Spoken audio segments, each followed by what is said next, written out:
Chers amis astronomes, bonjour et bienvenue sur la chaîne Fred l'Astronome. Je suis Frédéric Bertoni et j'espère que vous allez bien. Et j'espère que vous serez de plus en plus nombreux sur ma chaîne. Donc là, petite vidéo comme je l'avais promis, je vais vous présenter les différents petits accessoires qui sont fournis avec le télescope. Voilà, et vous en expliquer à peu près à quoi ça sert. Donc là, le premier accessoire, je vous mets sous les yeux, c'est le câble donc allume-cigare d'un côté, vous voyez, allume-cigare, tac, c'est tout simple, c'est tout bête, je vais pas faire 2 heures là-dessus. Et de l'autre, vous voyez, prise jack femelle, voilà. Donc ça se branche sur le power tank. Je vous ai fait la vidéo sur le power tank, vous allez à la vidéo power tank, c'est ce qui permet d'alimenter le télescope. Voilà. Alors le seul défaut que j'ai sur ça, alors ça bon, ça se branche bien dans le power tank, c'est le défaut que j'ai là et qui a été remarqué par quelqu'un qui a donné son avis, qui a acheté le même appareil que moi, c'est ça. Cette petite bague là, c'est une petite bague qui normalement doit vous brancher donc paf dans la prise jack mâle du télescope. Et normalement ça vous le vissez. Il y a un pas de vis sur le télescope au branchement. Et ben ça ne se visse pas. Voilà, c'est le défaut, je dirais prioritaire là-dessus. Voilà, donc vous voyez, je vous l'ai dit, je ne mentirai pas. Si je découvre un problème, je vous le dirai. Et là il y a un problème. Voilà, donc si Célestron regarde ma vidéo, moi, ça, faut le régler.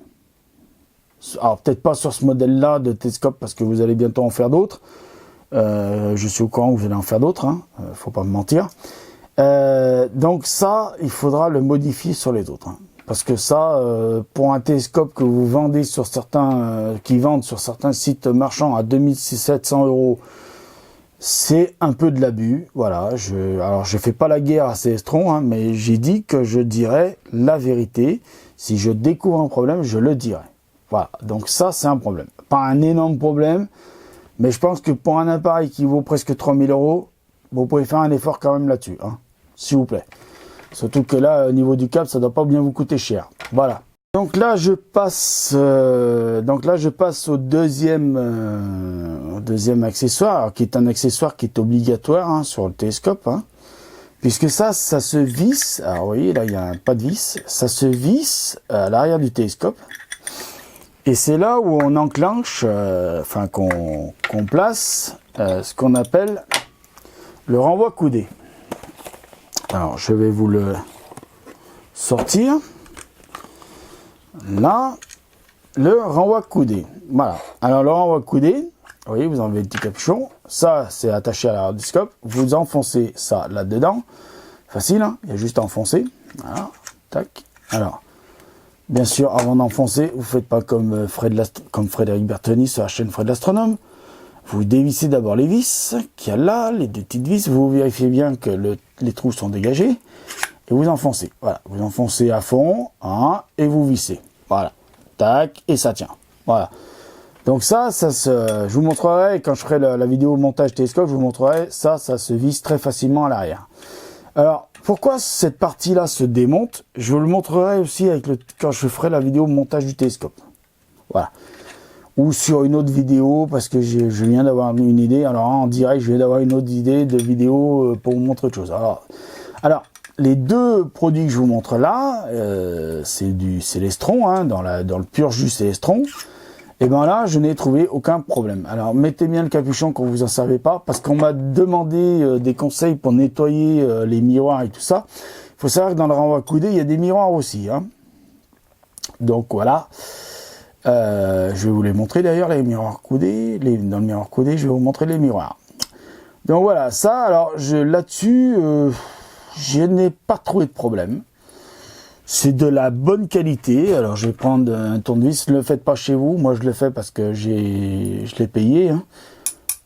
Mais vous voyez, vous entendez, c'est tout de la bonne qualité. C'est tout en... Alors c'est de l'alu.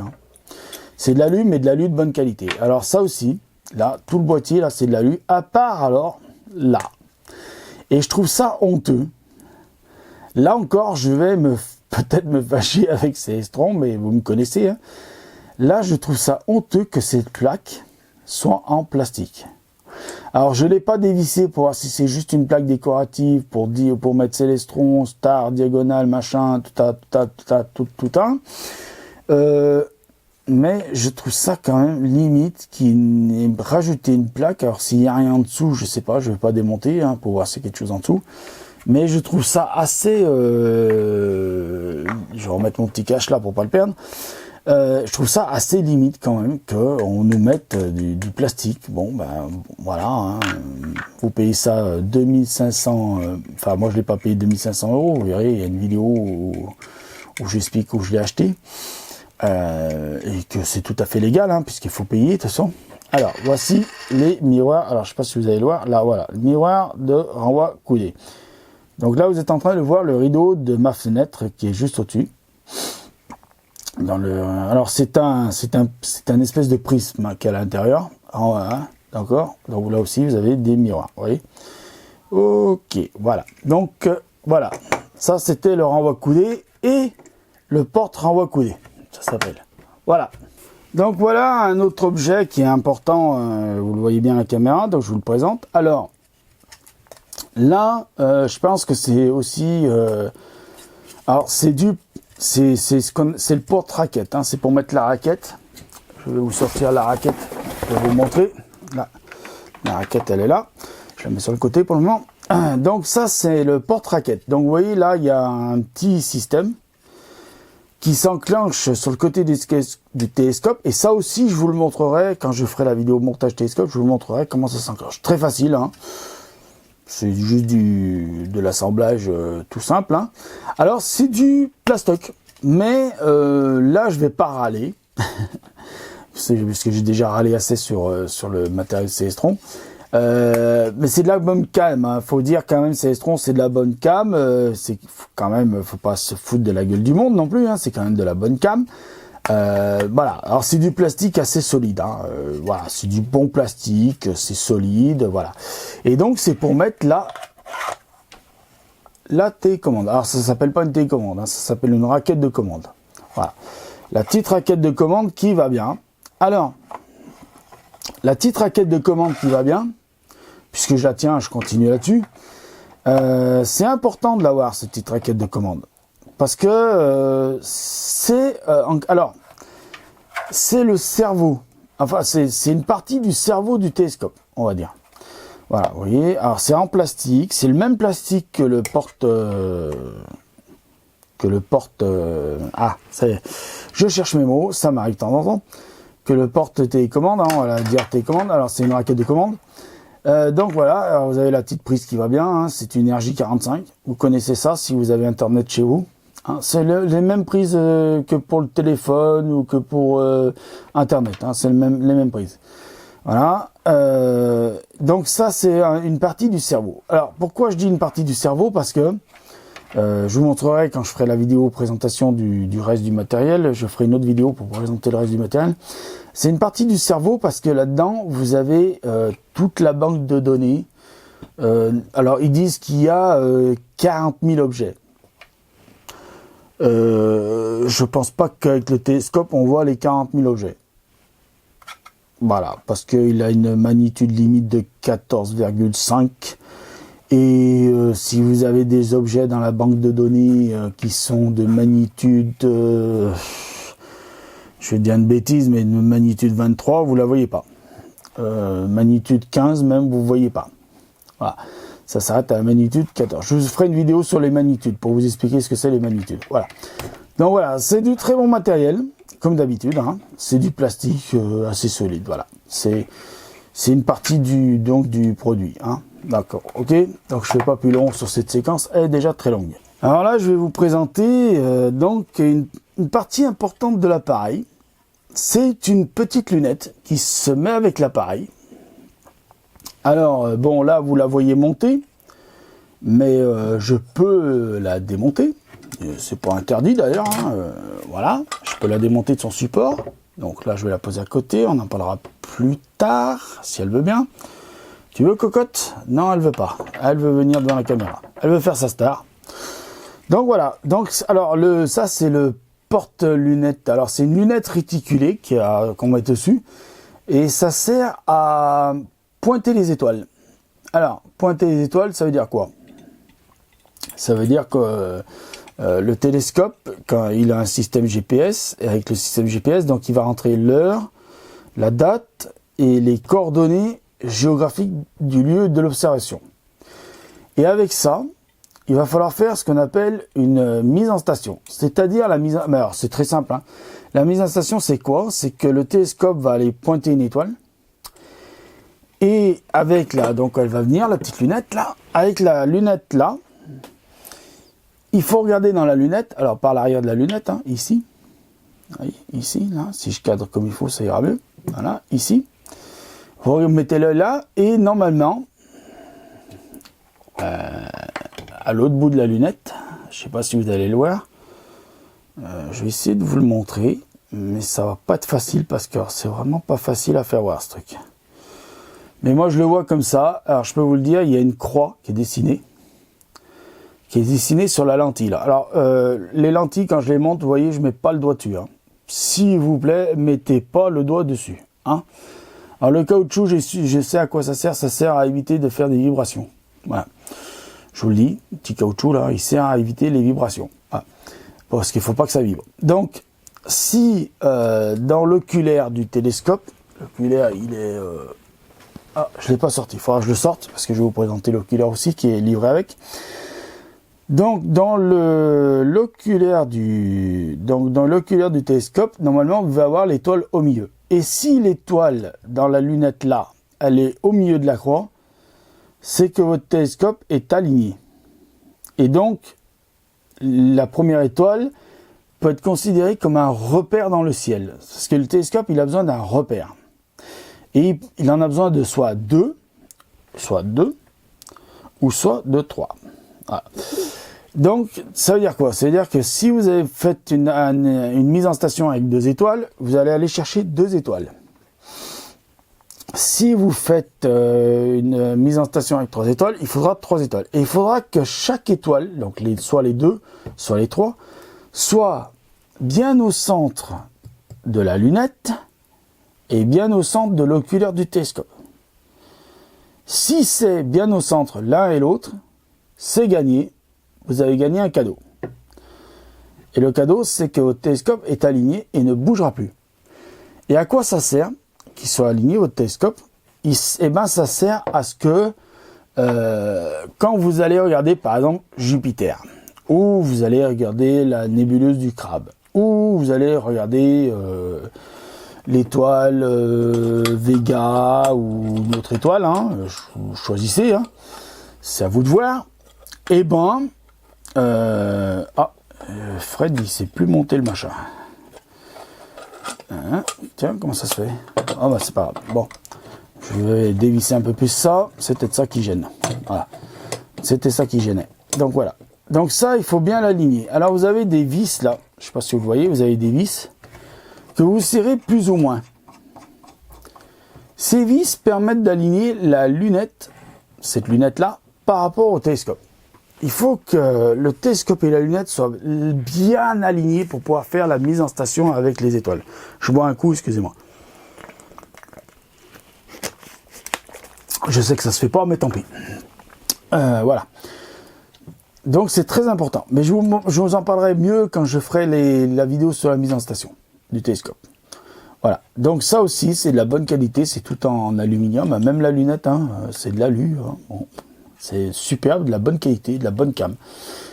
Et je vais finir la vidéo sur l'oculaire du télescope, si je le retrouve. Bonne nouvelle, cher ami astronome, je l'ai retrouvé. Le voilà, le coquin, il se cachait. Alors, ça, c'est l'oculaire qui est fourni avec le télescope. Alors, pareil, on m'a posé des questions des entretiens, des télescopes et tout ça. Alors, je vais déjà conseiller un truc. Quand vous avez fini d'observer avec votre télescope, mettez-le dans l'endroit le moins poussiéreux de votre maison. Voilà, mettez-le dans une pièce où il y a le moins de circulation de personnes. Voilà. Où la porte s'ouvre le moins. Voilà. Si, voilà, dans la pièce où vous allez le moins possible. Voilà. Déjà, ça évitera qu'il s'encrasse, qu'il se salisse, plein de choses. D'accord? Deuxième chose. Je vous montrerai sur le télescope, mais là, je vais vous le montrer avec l'oculaire. Vous voyez, un oculaire, c'est composé de lentilles. Il y en a une de ce côté, mais là, on ne peut pas aller y foutre le doigt. Et il y en a une autre de ce côté. Et il ne faut pas mettre ses doigts sur les lentilles. C'est comme sur les objectifs d'appareil photo. D'ailleurs, j'en ai à côté de moi un Canon, pour faire de la pub un peu à Canon. Allez, on va faire de la pub à Canon. Voilà, Canon. On fait des placements de produits. Hey, bim, placement de produits. Voilà. Alors, vous voyez, là, j'ai un objet. Voilà. Et pareil, il y a une lentille là, il y a une lentille ici. OK? Eh ben, faut pas mettre ses doigts sur les lentilles parce qu'il y a des traitements. Alors, le nettoyage de tout ça, comme pour les objets et comme pour les oculaires, parce que ça s'appelle un oculaire, il faut nettoyer avec un chiffon d'eau et toujours à sec. Les produits à la moelle-neu qu'on vous vend dans les magasins, alors à part si c'est les magasins d'astronomie sérieux. Si vous avez un magasin d'astronomie sérieux pas loin de chez vous, que le vendeur vous conseille un produit de nettoyage, bah faites-lui confiance parce que à ce moment-là, le produit de nettoyage a été étudié pour nettoyer justement les lentilles et les lentilles des oculaires et les lentilles des petites lunettes comme ça réticulées et pour nettoyer les lames de Schmitt, d'accord? Mais en aucun cas on utilise le produit de nettoyage sur des miroirs. J'ai donné un conseil, je ne me rappelle plus comment il s'appelle. Le miroir, ça se nettoie. Alors si vous voulez vraiment nettoyer vos miroirs primaires, miroirs secondaires, vous les nettoyez avec de l'eau et du savon liquide. Vos mamans ont tout ça. Vous avez tout ça chez vous. Du savon liquide, un genre, je sais pas moi, allez, du PEC ou je sais pas. Vous savez, pour faire la vaisselle à la main, vous prenez ça, vous en mettez, vous en mettez très peu. Hein, vous faites pas un bain moussant, ça sert à rien. Et vous mettez trempé, alors vous démontez votre miroir primaire, mais alors vous le démontez secondaire, vous le démontez, mais alors avec une précaution extrême. Parce que je vous explique, si le miroir, vous le faites tomber, que ce soit primaire ou secondaire, hein, peu importe, vous le faites tomber, vous dites adieu à votre télescope. Parce que le jour où vous allez en magasin racheter un miroir, alors miroir secondaire, vous n'allez peut-être pas vous en sortir pour trop cher, mais un miroir primaire, c'est ce qui fait le prix du télescope. Voilà. Moi, par exemple, mon télescope fait 2700 €. Je l'ai eu à 2000 €, on va dire. Sur les 2000 €, il y a 1000 €, c'est le miroir. Voilà. Vous avez compris? Bon entendeur, salut. Donc, moi, je conseille déjà, avant tout, de dire qu'on va nettoyer le télescope. Je conseille surtout de ne jamais l'entreposer dans un endroit poussiéreux, sale, dégueulasse, machin et tout. Et si vous devez aller sur le terrain, pour le transporter sur le terrain, d'ailleurs c'est fait pour ça, les caches par exemple, ça là, vous voyez ça là, vous les enlevez qu'au dernier moment, qu'au moment où vous allez utiliser, par exemple là l'oculaire, vous l'enlevez qu'au dernier moment. Vous voyez d'ailleurs, je l'ai remis tout de suite parce que sinon il va prendre la poussière. Voilà. Alors ça c'est valable pour les optiques, pour l'optique d'un télescope. Sur la chaîne Le Studio de Poche de Arnaud Thierry, qui est de la poussière. Alors les traces de doigts, vous évitez, mais qui est de la poussière. Vous voyez, moi il est plein de poussière, il est dégueulasse. Et ben, d'après monsieur Arnaud Thierry, et moi je peux pas contester parce que je suis pas photographe de métier, lui il l'est, et ben ça change rien. Donc entretenir la poussière sur des optiques d'appareil photo, ça sert à rien. Si vous prenez soin de votre télescope, normalement vous avez jamais besoin de le nettoyer. Par exemple, moi mon ancien télescope, je ne l'ai jamais nettoyé parce que il est toujours bien entreposé. Et pourtant, il a fait du terrain. Voilà. Donc sur ce, mes amis astronomes, je vais vous laisser parce que ça commence à faire long et j'ai beaucoup travaillé aujourd'hui et je commence à être très fatigué. Voilà, et si je veux faire une observation ce soir, je pense que le temps s'annonce pas trop mal pour faire une observation ce soir. Si j'ai des belles images, je vous les mettrai en ligne. Voilà, si j'ai la possibilité de faire des belles images. Voilà, tout dépend du ciel qu'il y aura et du seeing qu'il y aura. Parce que je vous en parlerai aussi du seeing dans une vidéo, c'est important. Voilà, donc je fais pas plus long, cette séquence elle est très longue. Tant pis, c'est pas grave, vous aimez ça. Je vous dis merci, à plus, à bientôt. Et vous inquiétez pas, plein d'autres vidéos vont arriver, mais il faut me laisser un peu le temps. Voilà. Je vous remercie, au revoir, à plus.